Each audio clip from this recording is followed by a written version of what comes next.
से ठीक, और जहां सब्र सबसे बड़ा इम्तिहान बनने वाला था। थोड़ी देर बाद उन्हें एक छोटी सी कश्ती मिली, गरीब मछेरों की कश्ती जो रोज अपनी जान जोखिम में डालकर समंदर से पैसे कमाते थे। हवा तेज हो रही है। हाँ, बस इसे यहाँ बंद दो, हमें निकलना चाहिए। आइए हमारी कश्ती में सफर कर लीजिए, हम कुछ नहीं लेंगे, बस दुआ कर देना। गरीब लोग मगर दिल से अमीर, उन्होंने बिना किसी लालच के अल्लाह के दो बंदों को अपनी कश्ती में बिठा लिया।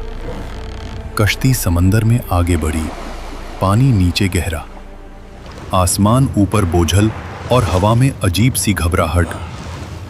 और फिर अचानक खिज़र अलैहिस्सलाम खड़े हुए और बिना कुछ बोले कश्ती का एक तख्ता तोड़ दिया।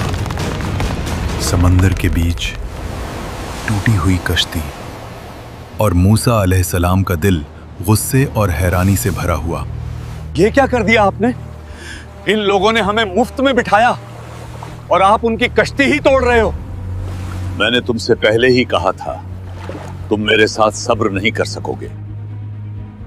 मैं भूल गया था, मुझे माफ कर दीजिए, आगे से सवाल नहीं करूंगा। कश्ती टूटी हुई मगर डूबी नहीं, और थोड़ी देर बाद वो दूसरे किनारे पर लगी। कश्ती से उतरने के बाद दोनों एक शहर की तरफ चल पड़े, रेत और पत्थर का शहर, जहां बच्चे गलियों में खेल रहे थे। उन्हीं बच्चों में से एक लड़का हंसता हुआ भाग रहा था। खिज़र अलैहिस्सलाम रुक गए और उस बच्चे को गौर से देखने लगे। फिर अचानक उस बच्चे को पकड़ा और एक ही पल में उसकी जान ले ली। या अल्लाह, आपने एक बेगुनाह जान ले ली। ये तो सीधा सीधा जुल्म है। मैंने तुमसे पहले ही कहा था, तुम मेरे साथ सब्र नहीं कर सकोगे। ये सुनकर मूसा अलैहिस्सलाम फिर खामोश हो गए और वो दोनों आगे बढ़े। भूख, प्यास, थकान और एक सख्त मिजाज गांव। उन्होंने लोगों से कहा, हम मुसाफिर हैं। हाँ, क्या आपके पास खाने के लिए कुछ है? मगर गांव वालों ने मुंह फेर लिया। यहां कोई मेहमान नहीं पाला जाता। थोड़ी देर चलने के बाद खिज़र अलैहिस्सलाम ने एक घर की झुकती हुई दीवार देखी जो किसी भी वक्त गिर सकती थी। आओ इसे सीधा कर देते हैं।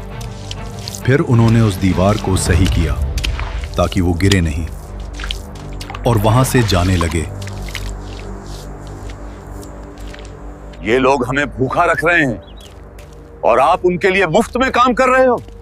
कम से कम पैसे तो ले लेते। बस है मूसा, अब मेरे और तुम्हारे रास्ते अलग हैं। समंदर की हवा, शाम का वक्त, और मूसा अलैहिस्सलाम के दिल में सवालों का तूफान था। मूसा, अब मैं तुम्हें बताऊंगा जो कुछ तुमने देखा वो असल में था क्या। वो कश्ती गरीब लोगों की रोजी थी। आगे एक जालिम बादशाह था जो हर अच्छी कश्ती जबरदस्ती छीन लेता था। अगर मैं कश्ती को न तोड़ता तो वो बादशाह उनसे सब कुछ छीन लेता और वो लोग फकीर हो जाते। मूसा अलैहिस्सलाम का चेहरा बदलने लगा। पहली बार जुल्म रहमत बन गया। जहां तक उस बच्चे का ताल्लुक है, वो बड़ा होकर कुफ्र और बगावत में डूब जाता। मैं उस दिन को लानत भेजता हूँ जब मैं उस घर में पैदा हुआ था। उसके माँ बाप मोमिन थे और अल्लाह ने चाहा कि उन्हें ऐसी औलाद मिले जो ईमान में बेहतर हो और रहमत का सबब बने। मूसा अलैहिस्सलाम को जो चीज कत्ल लग रही थी वो असल में दो मोमिन दिलों का इम्तिहान और उन्हें एक नेक औलाद का नसीब करना था। जिस दीवार को मैंने सीधा किया उसके नीचे दो यतीम बच्चों के लिए एक खजाना छुपा हुआ था। उनका बाप नेक आदमी था।